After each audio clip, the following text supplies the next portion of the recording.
11 তারিখ রাত 10:10 থেকে ভোট গণনা শুরু হয়েছে এবং এখন পর্যন্ত কিন্তু চলছে এখন আজকে 13 তারিখ সকাল 10:15 বাজে এবং এখন পর্যন্ত আসলে হলের যে সংসদগুলো সেগুলোর ভোট গণনা শেষ হয়েছে গতকালকে রাতেই।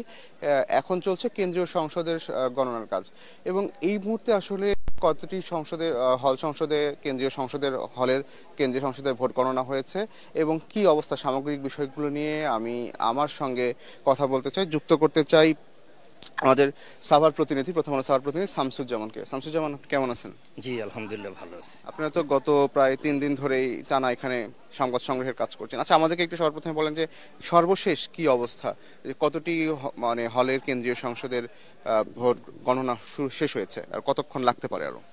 আমি 10 মিনিট আগে এখানে জাকসু নির্বাচন কমিশনের সদস্য অধ্যাপক লুৎফুল এলাহি স্যারের সাথে কথা বলেছেন।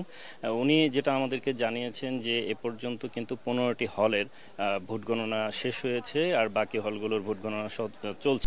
এর মধ্যে বিশ্বকবি রবীন্দ্রনাথ ঠাকুর হল এবং শহীদ তাজউদ্দিন আহমেদ হলের ভোট গণনা কিন্তু প্রায় শেষের দিকে। তো সেই জায়গা থেকে উনি আমাকে যেটা জানালেন যে ওনারা যেটা আশা করতেছেন যে 2টার মধ্যে ওনারা সকল হলের ভোট গণনা শেষ করতে পারবে। আপনাকে একটু থামাই এখানে, সেটা হচ্ছে যে আপনারা আশা করছেন যে 2টার মধ্যে ভোট গণনা শেষ হবে। ওনারা তো আসলে গত পরশুদিন ধারণা করেছিলেন যে গতকালকে সকালের মধ্যে শেষ হবে, তারপর দুপুর, এরপর সন্ধ্যা, সেখান থেকে গড়িয়ে আজকে দুপুর পর্যন্ত পৌঁছে গেছে। তো এই যে দীর্ঘসূত্রিতা ভোট গণনার, এটার পেছনে আসলে কি কারণ, আপনি কি দেখছেন? মূলত আমরা যেটি দেখেছি আসলে এই নির্বাচন কমিশনের কিন্তু বেশ কিছু জায়গায় কাজের ক্ষেত্রে আমাদের মনে হয়েছে যে তাদের সমন্বয়হীনতার একটা বড় ঘাটতি রয়েছে। তারপরে আমরা নির্বাচনকালীন সময়ে যেটা দেখলাম যে বেশ কিছু জায়গায় আমরা বেশ কিছু নিয়মের ব্যত্যয় দেখেছি, বেশ কিছু জায়গায় আমরা দেখেছি যে বিভিন্ন ধরনের অভিযোগ এসেছে। আপনি জানেন যে এ পর্যন্ত কিন্তু এই সকল নানা অনিয়মের অভিযোগ তুলে কিন্তু কয়েকজন শিক্ষক পদত্যাগ করে নির্বাচন কার্যক্রম পরিচালনার দায়িত্ব থেকে। যারা পদত্যাগ করছেন তারা তো একটি নির্দিষ্ট দলের বা সেই পন্থী শিক্ষক বলে আমরা জানি, এটার বিষয়ে কি? এটা নিয়ে আসলে আমি কয়েকজন শিক্ষকের সাথে কথা বলেছি, বিভিন্ন মতাদর্শের শিক্ষকদের সঙ্গে কথা বলেছি, এখানকার শিক্ষার্থীদের সঙ্গে কথা বলেছি। ইভেন আপনি দেখে থাকবেন যে প্রার্থীরা কিন্তু তাদের বিরুদ্ধে নানা রকম অভিযোগ ছুড়ে দিচ্ছেন। তারা কেউ কেউ বলছেন আসলে তারা একটি নির্দিষ্ট দলের হওয়ায় মূলত তারা চান না যে জাকসুটা ভালোভাবে হোক, জাকসুটা শেষ হোক, যার কারণে তারা জাকসু এই নির্বাচনের ফলকে বাধাগ্রস্ত করতেই তারা এই সিদ্ধান্তটা নিয়েছেন, এমনটা কিন্তু বলছেন। আমরা দেখেছি যে গতকালকে একজন শিক্ষক মারা গিয়েছেন এই গণনার কাজে, তিনি যুক্ত হতে এসেছিলেন এবং তারপর বিকালের দিকে দেখলাম একজন শিক্ষক আসলে তারা একরকম উত্তেজিত, শারীরিকভাবে এই পরিশ্রম নিতে পারছেন না, এখন মেশিনের মাধ্যমে আসলে গণনা করার যে বিষয়টি সেটি করতে বলছিলেন।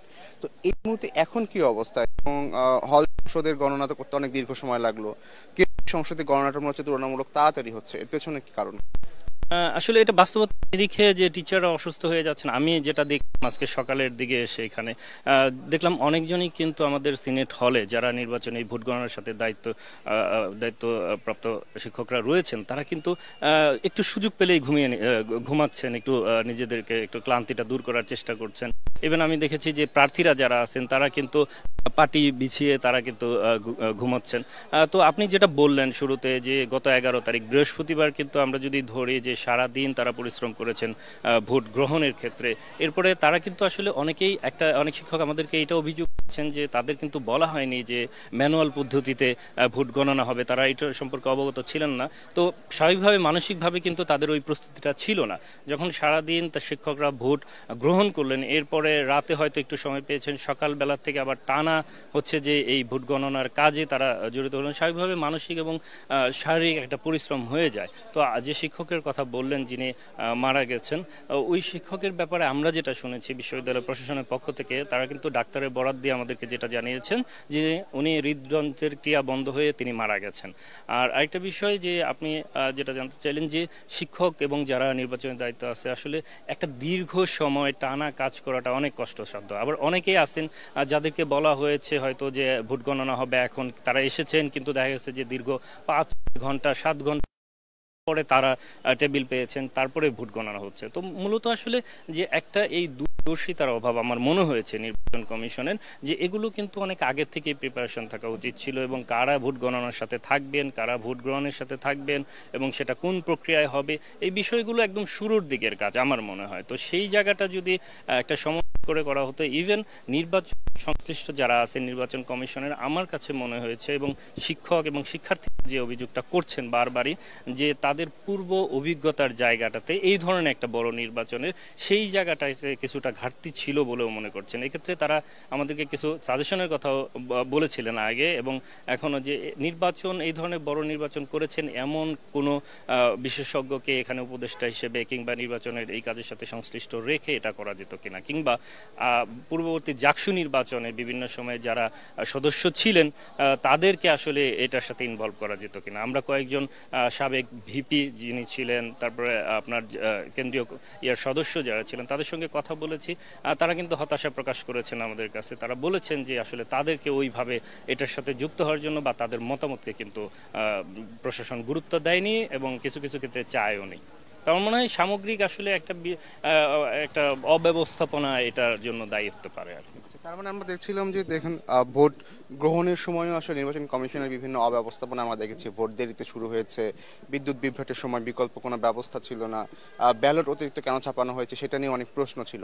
তো সামগ্রিকভাবে ভোট গ্রহণ এবং গণনা সব জায়গাতেই আসলে নির্বাচন কমিশনের যে অব্যবস্থাপনা এবং তাদের যে সিদ্ধান্তহীনতা, এই বিষয়গুলো স্পষ্টভাবে ফুটে উঠেছে। আপনি কি একমত এটার সাথে?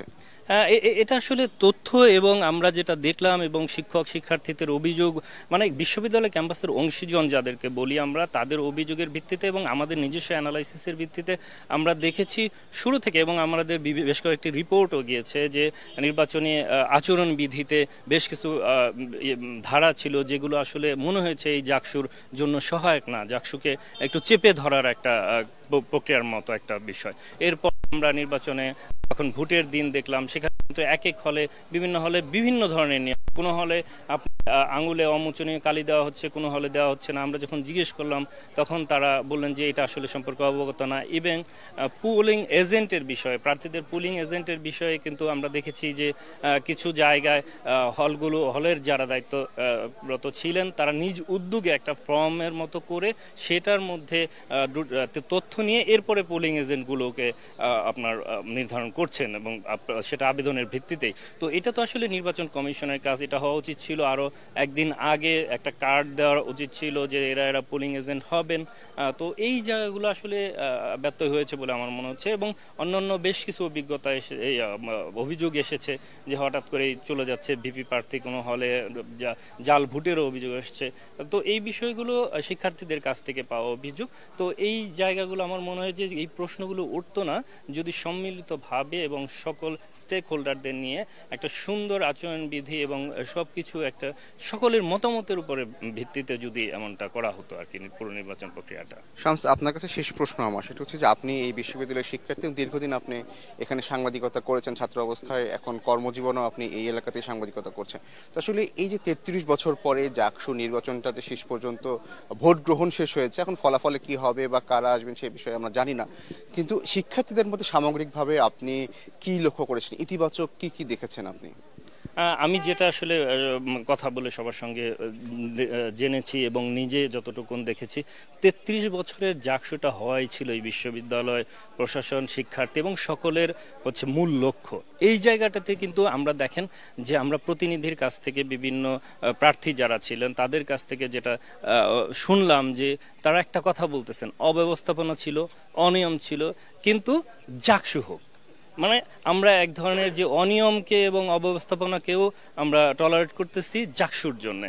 তো এই জায়গাটা কিন্তু এক ধরনের অনেক বড় প্রাপ্তি, কিন্তু আমরা কেন এই অব্যবস্থাপনা অনিয়মকে হচ্ছে যে গ্রহণ করে নিচ্ছি? মূলত এই জাকসুটা যেন চালু হয়, 33 বছরের একটা সংকট যেটা, সেটা যেন এই বিশ্ববিদ্যালয় কাটিয়ে উঠতে পারে, সেই জায়গাটাই কিন্তু এখানকার শিক্ষার্থীরা মূল লক্ষ্য হিসেবে নিয়েছে। আরেকটা বিষয় হচ্ছে, শুরুতে আমরা কিন্তু যেটা জেনেছিলাম এবং বিভিন্ন জনের যে শঙ্কাটা ছিল যে ভোটাররা ভোট দিবেন কিনা এবং সেই ভোট কি পরিমাণ কাস্ট হবে সেটা নিয়ে একটা শঙ্কা ছিল। কেউ ধারণা করতেছিল হয়তো 5,000 বা 6,000 এরকম ভোট হতে পারে সর্বোচ্চ, কিন্তু আমরা শেষ পর্যন্ত দেখলাম যে নির্বাচন কমিশনের কাছ থেকে পাওয়া তথ্য যে শতকরা 68% মতো ভোট কিন্তু কাস্ট হয়েছে। তো শিক্ষার্থীদের কিন্তু এই জায়গাটায় অনেক বেশি ইনভলভ ছিল, তারা সবাই কিন্তু এই ভোটটা দিয়েছেন অলমোস্ট। তো এই জায়গাটাতে আমার মনে হয়েছে যে শিক্ষার্থীরা চান জাকসু হোক। তো এই জাকসুটা আমাদের সবার যে কাঙ্ক্ষিত জাকসুটা, এই জাকসুটা যে সকল অভিযোগ এবং বিতর্ক এখন দেখা দিয়েছে, এই জায়গাটা থেকে যদি বেরিয়ে আসতে পারতো তাহলে এটা আসলে জাহাঙ্গীরনগর বিশ্ববিদ্যালয়ের জন্য একটা ঐতিহাসিক দিন হিসেবে বিবেচিত হতো বলে আমার মনে হচ্ছে। ধন্যবাদ শামস আমাদেরকে সময় দেওয়ার জন্য। দর্শক, আপনাদেরকে জানাচ্ছিলাম যে গত 11 সেপ্টেম্বর থেকে শুরু হওয়া যে জাকসু নির্বাচনের ভোট গ্রহণ এবং সেই নির্বাচনের ভোট গণনার কার্যক্রম চলছে 11 সেপ্টেম্বর রাত 10:30 থেকে এবং আজকে 13 সেপ্টেম্বর এবং এখনও কিন্তু আসলে এই গণনার কাজ চলছে এবং এই নির্বাচনে মোট ভোটার ছিলেন প্রায় 12,000, কিন্তু এখানে এবারে নির্বাচনে শিক্ষার্থীরা ভোট দিয়েছেন প্রায় 68% শিক্ষার্থী এই নির্বাচনে ভোট দিয়েছেন এবং তাদের ফলাফলেই আসলে নির্বাচিত হবে তাদের প্রতিনিধি, যারা জাহাঙ্গীরনগর বিশ্ববিদ্যালয়ের শিক্ষার্থীদের কণ্ঠস্বর হয়ে উঠবে। এবং আপনাদেরকে জানাচ্ছিলাম যে এই যে এখন ভোট গণনা, দেশের মানুষ সবাই উন্মুখ হয়ে আছেন যে এই ভোট গণনা কখন শেষ হবে, সেই যে ব্যাপারটা যে কতক্ষণ আরও সময় লাগতে পারে, গত 1 দিন 2 দিন পেরিয়ে যাচ্ছে, তাহলে শেষ হচ্ছে না কেন, সেই বিষয়গুলো নিয়ে আমরা আমাদের সহকর্মীর সঙ্গে কথা বললাম এবং তিনি কিন্তু জানালেন, তিনি সেই প্রথম দিন থেকে এখানে আছেন, খোঁজ খবর রাখছেন। তিনি জানালেন যে এখন পর্যন্ত কিন্তু যে 21টি হল তার মধ্যে 15টি হলের গণনা শেষ হয়েছে এবং শেষ কয়েকটি হলের গণনা চলছে এবং এই গণনা শেষ করে শিক্ষকরা যে আশাবাদী বা নির্বাচন কমিশন কিন্তু আশাবাদী যে তারা দুপুর 2টার মধ্যে এই ভোট গণনার কার্যক্রম শেষ করে ফলাফল ঘোষণা করতে পারবেন, কিন্তু আসলে তারা আদৌ পারবে কিনা সেটা এখন দেখার বিষয়। আপনাদেরকে জাকসু নির্বাচনের সবশেষ খবরাখবর জানাচ্ছিলাম এবং আপনারা জাকসু নির্বাচনের সর্বশেষ খবরাখবর এবং বিশ্লেষণ জানতে পারেন prothomalo.com/ভিডিওতে, আর ফলো করতে পারেন প্রথম আলোর ফেসবুক পেজ এবং ইউটিউব চ্যানেল। থাকুন ভালোর সাথে, আলোর পথে।